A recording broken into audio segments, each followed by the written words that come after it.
biratangaje yacu kuri uyu munsi. Reka twigarukire ku nzovu. Inzovu ni imwe mu nyamaswa rwose abantu benshi baba bafitiye amatsiko, bashaka kumenyaho byinshi cyane bitandukanye.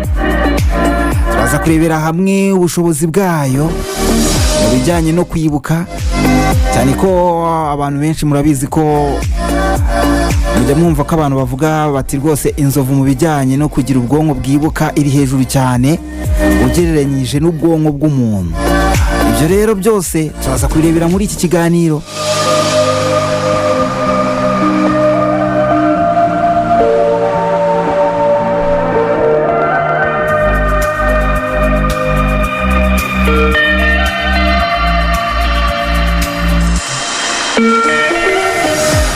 Inzovu rero ni imwe mu nyamaswa zikunzwe gusurwa na ba mukerarugendo cyane, ikaba iri mu itsinda ry'inyamaswa n'ubundi nini rizwi nka Big Five. Akaba rero muri iri tsinda habamo intare, ingwe, inzovu, imbogo n'inkura. Byumvikane ko rwose inzovu nayo iri muri izi nyamaswa eshanu nini kurusha izindi. Ikindi wabanza kumenya rero mbere yuko twinjira muri byinshi cyane nuko buriya tariki 12 Kanama ni umunsi mpuzamahanga wahariwe inzovu. Uyu munsi rero washyizweho kugira ngo abantu babungabunge izi nzovu, kubera ko ni zimwe mu nyamaswa zari zigiye gushira ku isi, kandi n'ubu biracyakomeje kubera ko ba rushimusi. Inzovu ziri mu nyamaswa zitwa cyane bitewe n'uburyo n'imiterere yazo ndetse n'ibyo baba bazikurikiranyeho. Ubwo rero tariki 12 Kanama ni umunsi wahariwe kwita ku nzovu cyangwa se kurengera inzovu.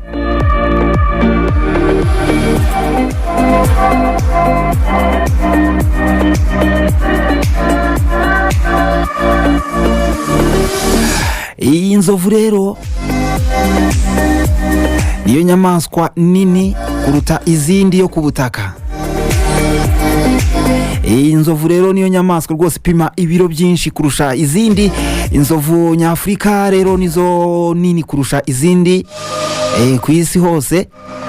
Ikuze rero ishobora gupima hagati ya toni n'igice, toni imwe n'igice kugeza kuri toni 12. Ni ibiro byinshi cyane, ni toni nyinshi cyane rwose. Ibiremereye birumvikana iba ari nini. Ni mu gihe kandi inkura ariyo nyamaswa ikurikiraho, ubwo ni ikurikira inzovu mu kugira ibiro byinshi. Yo ikuze ishobora gupima toni 4 n'igice.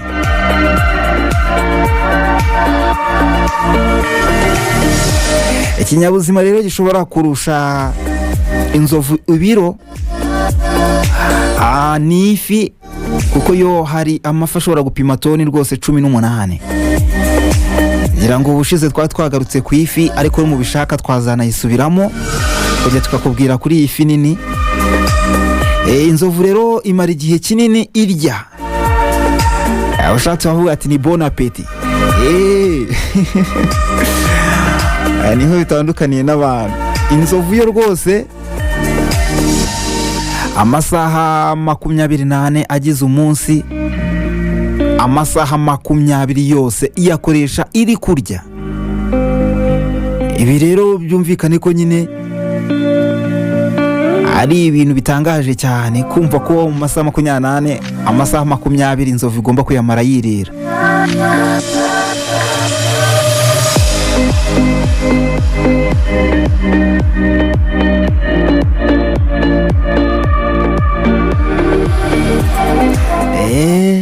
Ubwo rero uko ingana ni nakirya. Cyarwani bajya bavuga ngo umudiho uva mu itako. Kunitamira ni nako igenda rwose kaba nini. Igomba rero kurya ibiryo byinshi, ariko igira ikibazo cy'uko rwose ibyaza umusaruro cyangwa ibyo umubiri wayo ukoresha bigera kuri 40% gusa. Ibindi byose yariye bihita bisohoka. akenshi rero ushobora kuba uri kwibaza ngo inzovu noneho buriya kugira ngo irye ihage buriya yarya nk'ibiro bingahe? ese inyweye amazi inywa nk'amazi angana iki ku munsi? rero buriya akenshi ku munsi inzovu irya ibiro hagati ya 200 na 400, ikanywa amazi litiro 200 z'amazi ku munsi. Bazari inzovu zishobora kujya kunywera amazi rwose ku iriba igasigara rikamye bitewe n'umubare wazo. urumva litiro 200 ku munsi ni amazi menshi cyane, ni litiro nyinshi.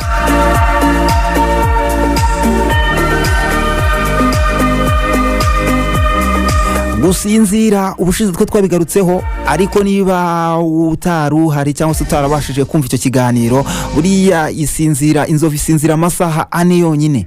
Ya masaha 4 ifata itari kurya yasinziramo, ariko nayo ubwabyo biratangaje kubera ko muri ayo masaha 4 nibura amasaha 2 iyamara isinziriye ariko ihagaze, bivuze ngo ntago ibiryamye, bihagaze, hanyuma ikaryama andi masaha 2.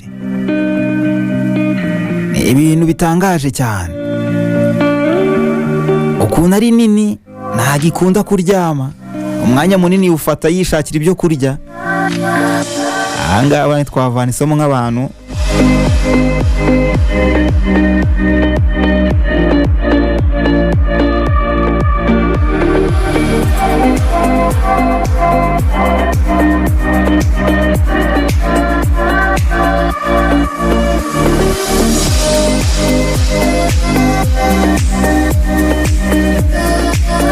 Iyo rero kandi izi nzovu ubuzima bwazo butameze neza, bitewe nk'uko ahandi haruguru n'ubundi twabigarutseho tukubwira ko abarushimusi baba bashaka kuzica, bashaka amahembe yazo cyangwa amenyo yazo, zishobora gufata amasaha hagera kuri 46 yose ziri guhunga ziva mu cyerekezo kibi zishaka ahandi hantu hatekanye.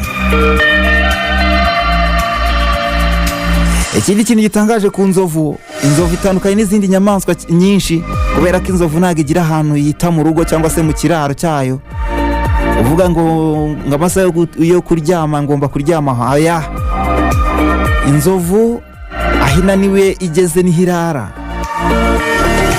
cyo kuri bifite agace runaka nyine ivuga ngo niko ndi kuriramo, niko ndi kuvanamo ibyo kurya, niko gace ndi kubarizwaho muri iyi minsi, ariko ntago ivuga ngo ahangaha ni nko mu kiraro cyangwa se ni nk'ahantu ngomba kubarizwa igihe cyose ngiye kuryama. Oya, ntago inzovu ibyo ngibyo ibigira.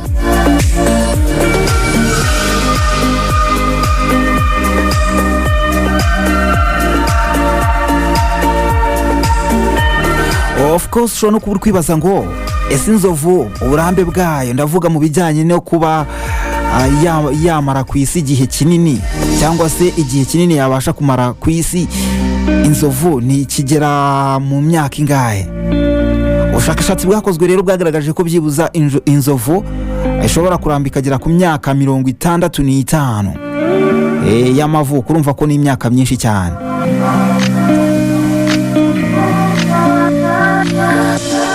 Mu gihe kandi umuntu atwita amezi 9 kugira ngo yibaruke, inzovu yo akenshi kugira ngo yibaruke twita amezi agera kuri 22.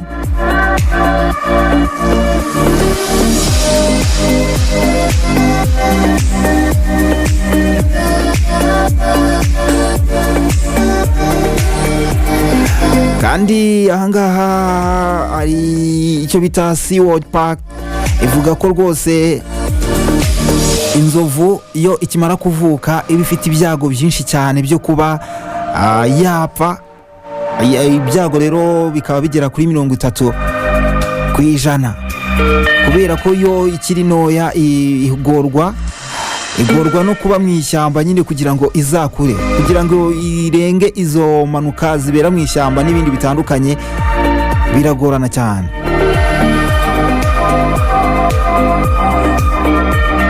Impamvu rero birumvikana nyine ntago biragira imbaraga zo kuba yakiruka igasiga barushimusi, ntago iba iragira imbaraga zo guhangana na za nyamaswa z'indyanyama nk'intare n'izindi.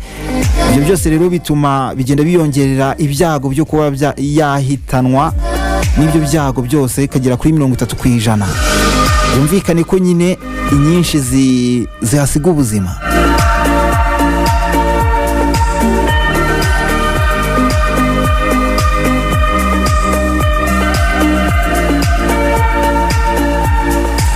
Inzovu nari nabikubwiyeho ko rwose ifite ubudahangarwa mu bijyanye no kwibuka, ifite utwo duhigo rwose itwibitseho. Inzovu rero ubushakashatsi bwakoze bwagaragaje ko inzovu ifite ubwonko bw'inzovu bufite ubushobozi bwo kwibuka bukubye inshuro 3 iz'umuntu. Ubwo ni ukuvuga ngo umuntu niba ukuntu wibuka, ukuntu utekereza ukavuga ati ngiye nzi kwibuka, nibuka ibintu bya kera, inzovu igukubye inshuro 3. Ibaze kwera. Niyo mpamvu rero bigorana cyane nyine kuba inzovu yapfa kwibagirwa. Ibi rero ikaba inabyifashisha, ikaba ari nabyo bituma iramba ku isi, kubera ko inzovu yigeze ahantu ikahurira n'ikintu kibi ntabwo ibizongera kuhagaruka. Bituma rero nyine ibasha kwirinda ikintu cyayigiriye nabi, cyangwa se ahantu yahuriye n'ikintu kibi ntizahasubire.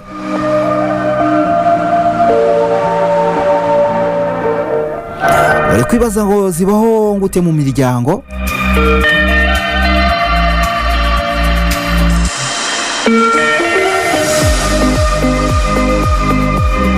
Buriya rero inzovu imiryango yazo ishingira ku nzovu z'ingore. Iyo rero inzovu y'ingabo igejeje imyaka hagati ya 12 ndetse na 15 iva mu muryango ikagenda, ikabisa iz'ingore zigasigarana n'iz'ingabo ariko zikiri ntoya. Iyo y'ingabo rero niyo iragenda ku ruhande, nayo ikaba yakongera gukora undi muryango cyangwa se irindi tsinda, ariko aya matsinda naga aba hamye.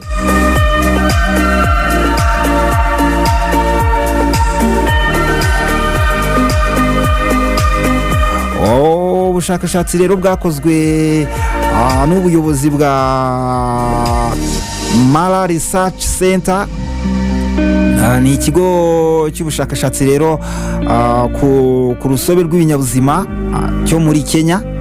Dr. Kiru avuga ko inzovu y'ingore ikuze kurusha izindi ariyo iyobora umuryango. Byumvikane neza ko inzovu y'ingore ikuze cyane niyo ibifite ijambo mu muryango, niyo iyobora uwo muryango, igihe inzovu y'ingabo nyine ku myaka 12 na 15 igomba kuhita itanga umwanya ikava mu muryango ikagenda.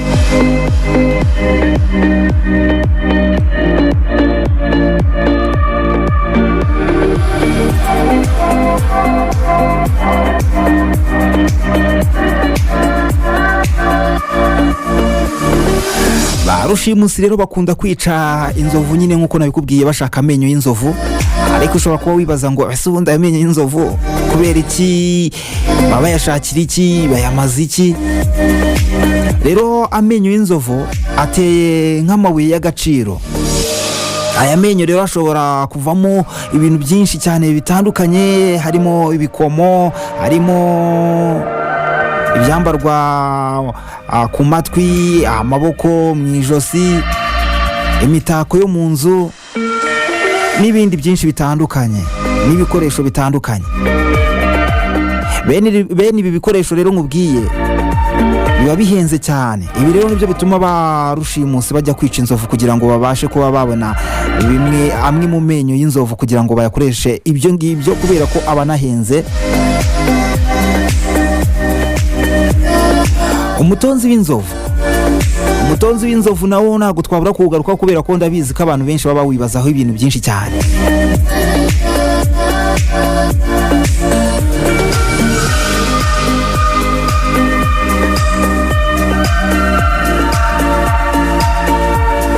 Umutonzi w'inzovu rero nawo uri twawita nk'izuru ry'inzovu, kubera ko inzovu nta zuru igira.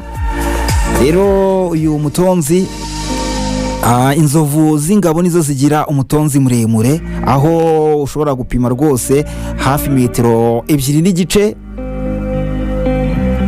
ushobora no gupima kandi ibiro bigera kuri 45. umutonzi w'inzovu gusa urumva ko ni muremure kandi uranaremereye.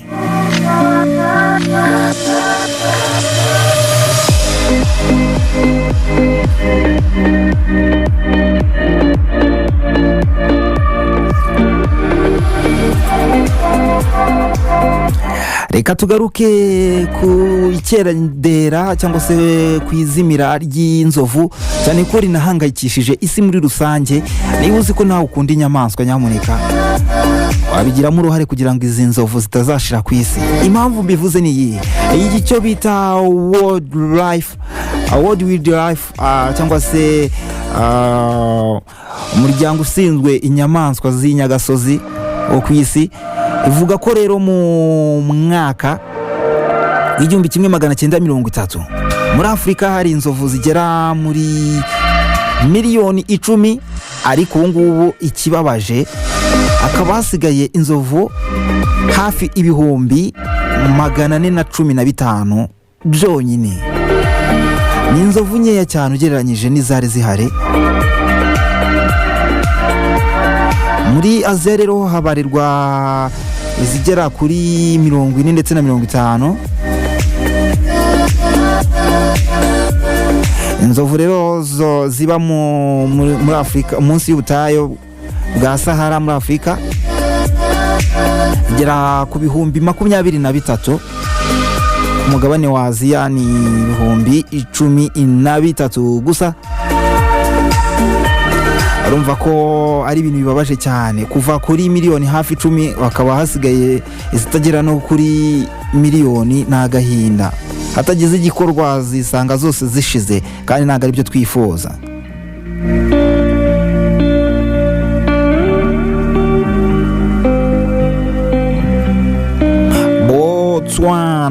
Botswana nicyo gihugu gifite inzovu nyinshi kurusha ibindi, aho Botswana ifite inzovu zigera mu bihumbi 130. urumva ko rwose nazo si nyinshi cyane, kandi bumvishe ko n'ibyago byo kugira ngo abana zabyaye bakure nabyo bigoranye cyane. Ni ukuvuga ko n'ubundi nyine biba byiza iyo twitaye kuzihari.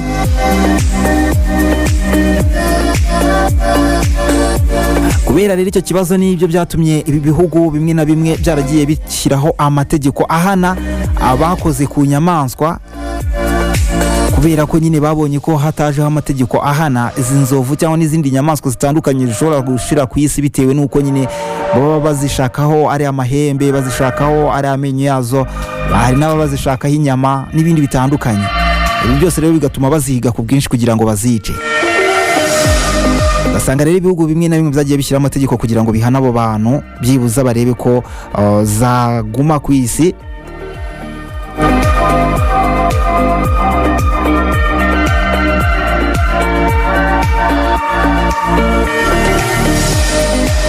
Hari bimwe mu bintu rero inzovu zihuriyeho n'abantu, ko navuga nk'inzovu ikintu cya mbere zihuriyeho kwita ku mwana, yaba inzovu cyangwa umuntu. Iyi ngore niyo yita ku mwana by'umwihariko. Ni mu gihe rwose buriya inzovu imaze kwibaruka umwana wayo, usanga akanya kanini inzovu y'ingore ibiri kumwe n'umwana wayo. Ikindi kandi akanyamuneza akaba ari kose mu itsinda rigize iryo nzovu. Mu itsinda ry'izo nzovu rwose usanga bishimye cyane, akanyamuneza ari kose.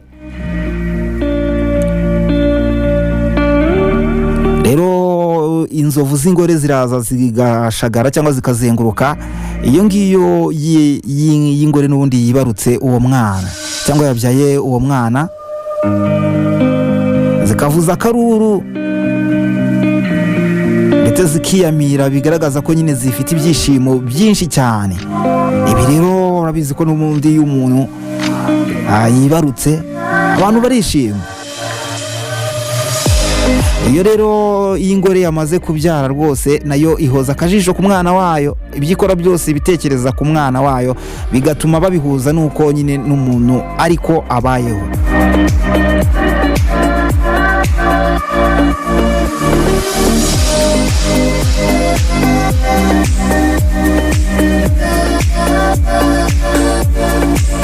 Reka dusoreze ahangaha, biratangaje cyo kuri uyu munsi, byari byinshi cyane, n'ubu ngubu hari byinshi cyane nababwiye, sinzi kireka dukoze nka part 2. Harimo nko kuba nk'ukuntu zijya gushaka ibyo kurya, harimo ibintu byinshi cyane nabyo tutagiye tugarukaho kandi by'ingenzi, nk'amenyo yazo nyine ukuntu ari gahunda abantu benshi bayakunda cyane, bumva ko ari agaciro. Nk'ubutasi bw'inzovu, buri inzovu igira ubutasi bukomeye cyane. Ibyo byose tubonye undi mwanya cyangwa mukabidusaba, twazakomeza part 2 tukabikubwiramo, ukamenya ubutasi bw'inzovu aho buhuriye n'ubw'abantu. Ukareba n'uburyo inzovu buriya igira inzika. Ibyo byose birahari rwose.